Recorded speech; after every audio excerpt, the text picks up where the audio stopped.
الآية هكذا قالت: إن الله اصطفى آدم ونوحا وآل إبراهيم وآل عمران وآل محمد على العالمين.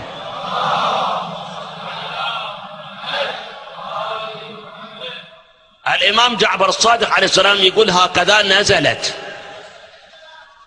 ولكنهم حذفوها. خلاص أنا بعد ما أعلق، أنا بس أقول لك كلام، لو أرد أعلق أكو مكان تعليق هواية. أي